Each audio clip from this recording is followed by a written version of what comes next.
नाज़रीन, बांग्लादेश के अंदर शेख हसीना साहिबा की सरकार गिरने के बाद इंडिया की जानिब से आलमी सतह पर जो सबसे बड़ा प्रोपेगेंडा बांग्लादेश की नई सरकार के लिए किया गया और जो कि अब तक बल्कि जारी भी है, वो प्रोपेगेंडा यह है कि वहाँ पे माइनॉरिटीज जो हैं, खासतौर पर हिंदू बरादरी के जो लोग हैं, उनके लिए हालात बहुत कठिन हो गए हैं शेख हसीना की जाने के बाद, और वहाँ पर एक्सट्रीमिस्ट फोर्सेस जो हैं वो सरकार में आ गई हैं। अब ये अलग बात है कि दुनिया में किसी ने भी इंडिया का ये नैरेटिव बाय नहीं किया, ना किसी वेस्टर्न कंट्री ने इस चीज को सीरियसली लिया और ना ही रीजन के किसी और मुल्क ने इंडिया के इस प्रोपेगेंडा को सीरियसली लिया। लेकिन इंडिया की जानिब से ये कोशिशें अब भी जारी हैं और इसमें तेजी आई हुई है। आज एक बड़ा इंटरेस्टिंग वाकया पेश आया है और वो वाकया ये पेश आया है कि बांग्लादेश के अंदर कोई टेम्पल है वहां पर, जहां पर नरेंद्र मोदी भी गया हुआ था पिछली बार जब ये बांग्लादेश आया था, और इसके दौरे के मौके पे बहुत बड़े बड़े मुजाहरे वहां पर हुए थे। तो उस दौरे के अंदर ये उस टेम्पल के अंदर गया था। अब जब ये टेम्पल में गया था तो वहां पर मोदी ने कोई सोने का ताज जो है वो गिफ्ट किया था। ना हुआ यह है कि इस टेम्पल के अंदर वो सोने का जो ताज है वो चोरी हो गया है। अब वो चोरी किसने की है, अभी इसको देखना बाकी है कि किसने किया है। किसी ने खुद करवाया है टेम्पल के अंदर से या किसी बाहर के बंदे ने किया हुआ, ये देखना अभी बाकी है। अब इस पे बज़ाहिर आप देखिए कि ये टोटली इंटरनल मैटर है, बांग्लादेश का इंटरनल मैटर है टोटली, लेकिन इंडिया ने इस पे भी सियासत खेलना शुरू की हुई है और इसको भी इंटरनेशनल लेवल पर ये ले गए हैं। उनका मीडिया जो है वो इस पे प्रोपेगेंडा कर रहा है। हर छोटा बड़ा जो इंडियन न्यूज आउटलेट है उसने इस वाकये को कवरेज दी है, रिपोर्ट किया है। ANI ने रिपोर्ट किया है कि India deeply disturbed by theft of religious article from Bangladesh temple, अर्ज अथॉरिटीज टू इन्वेस्टिगेट।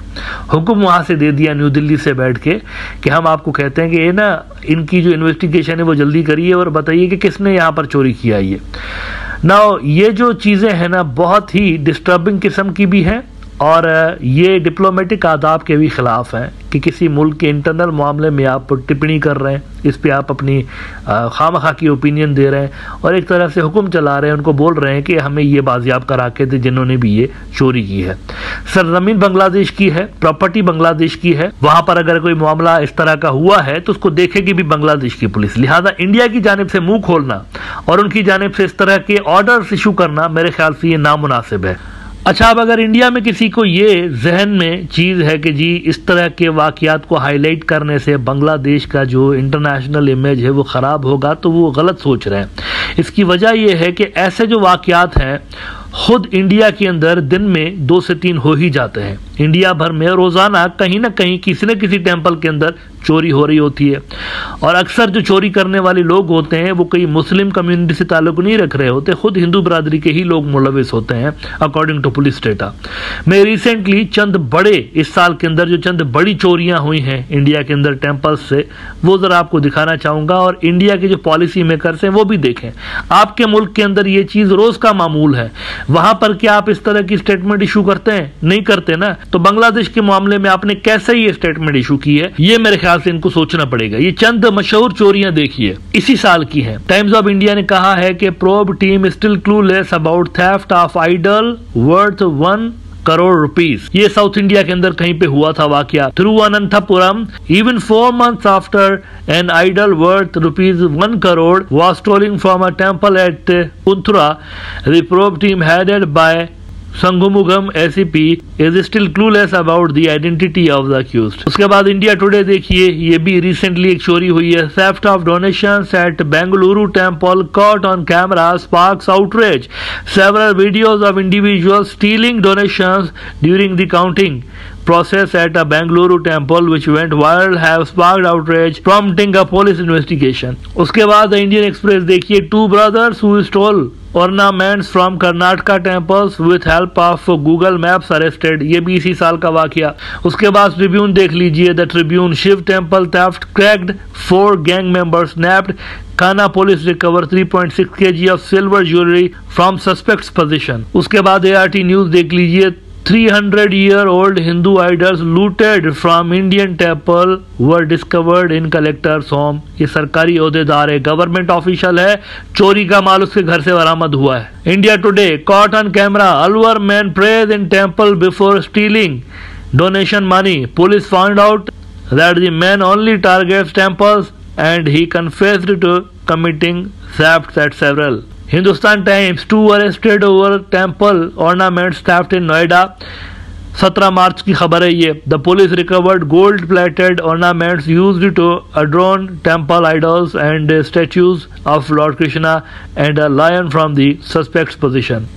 और ये बेशुमार इस तरह के वाकयात, गूगल पे जरा जाइए और देखिए कि साल के अंदर इंडिया में कितने बड़े इस तरह के वाकयात. ये तो बड़ी खबरें हैं ना, जिसमें लाखों करोड़ों की मालियत की चीज़ें चोरी हुई हैं. छोटी मोटी चीज़ें छोटे मोटे टेम्पल से रोज़ ही चोरी हो रही होती हैं. अब मुझे बताइए, कभी बांग्लादेश ने या किसी और मुल्क ने, यानी नेपाल भी देखिए हिंदू मेजॉरिटी मुल्क है, क्या उन्होंने कभी कहा कि हम तो बड़े डिस्टर्ब्ड हैं, ये क्या हो रहा है, टेम्पल से चोरियां क्यों हो रही हैं? नहीं किया ना. अब यहाँ पर देखिए, बड़ी अफसोस की बात है, अफसोस की बात है कि इसको भी आपने डिप्लोमेटिक मुद्दा बना दिया, सिर्फ इसलिए कि नरेंद्र मोदी को सपोर्ट करती है ना ये चीज, हिंदुत्व के नैरेटिव को सपोर्ट करती है ना.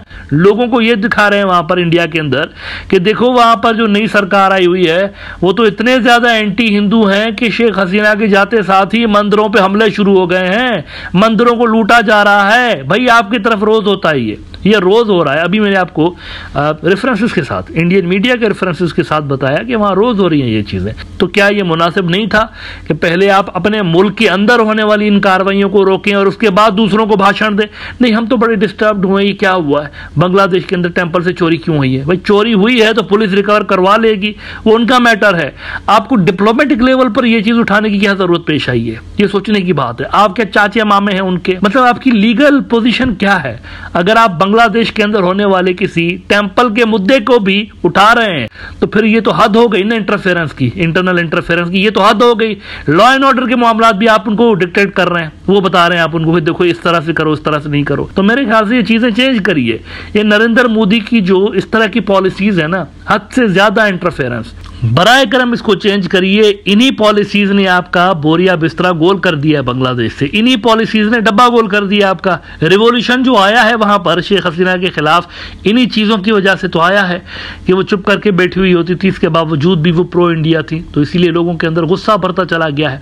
आप अभी तक इस चीज को रोक नहीं पा रहे. पिछले दिनों आपको बताया था कि इंडिया के अंदर से वो स्ट्रेटेजिक रिपोजिशनिंग करना चाहते हैं, बांग्लादेश के साथ अपने टाइज का वो जो पॉलिसीज है ना वो चेंज करना चाहते हैं. लेकिन हिंदुत्व का जो गैंग वहां पर बैठा हुआ है वो नहीं करने दे रहा है इनको. वो कह रहे हैं बाकियों से करिए. मालदीव के साथ की है उन्होंने स्ट्रेटेजिक रिपोजिशनिंग, वहां पर की है, टाइज अच्छे कर दिए उन्होंने, कोशिश कर रहे हैं कि वर्किंग रिलेशन बना के रखें. मिडिल ईस्ट के अंदर भी वो कोशिश कर रहे हैं कुछ स्ट्रेटेजिक रिपोजिशनिंग और बैलेंस, वहां पर जो इजराइल के हक में टिल्ट हो गया था थोड़ा सा न्यूट्रल करने की कोशिश कर रहे हैं. यहाँ पे नहीं करने दे रहे बांग्लादेश के अंदर. नरेंद्र मोदी और उसकी जो हिंदुत्व की जमातें हैं नहीं करने दे रही. पाकिस्तान पॉलिसी को भी वो कह रहे नहीं छेड़िए और बांग्लादेश की पॉलिसीज को भी नहीं छेड़िए, ये हमारे लिए रोजी रोटी है, इन्हीं दो पे ही तो वोट मिलता है, तो इसको वो चेंज नहीं करने दे रहे. लेकिन मेरे ख्याल से ये चीजें जो है इंतहाई नामुनासिब हैं दोनों मुल्कों के टाइज के हवाले से कि अंदरूनी मामलात में भी डिक्टेशन दे रहे हैं आप बांग्लादेश को. It will be counter productive और आई थिंक इंडिया को इस तरह की चीजों को अवॉइड करना चाहिए.